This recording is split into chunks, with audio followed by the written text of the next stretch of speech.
Zao atao rehefa hagnano café, izy koa fa tsisy ino agnarana izy teo, tsisy siramamy le mahazatra, siramamy vidigny amin'ny épicerie, de miaigny amin'ny zava-misy.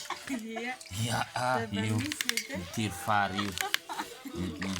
Misy kevina atao io. Ya azo volagny anazy. Mimoe izy io karakaranazy izy. Ya io miaigny amin'ny zava-misy. Atao le fary io. Maro izy io. Atao fiteregna fary hely fa tsy le geda efa ampiasaigny sotra io. Izy igny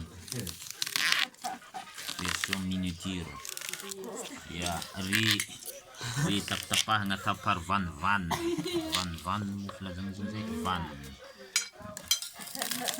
Zao kagolo mbaka raha magnano mahita re. De rehefa vita magnani alogno agnaty rano magnintsy aloha raha amizay izy mety tsara igny.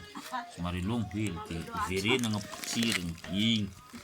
Manjary mamy loatra fô izy koa tonga de tsy tsy hain-tegna loatra. Ya zay tô giaha le pitery anazy. Izy molokonà io karaha tsy hita mihitsy. Le pitery azy tô tsy hita.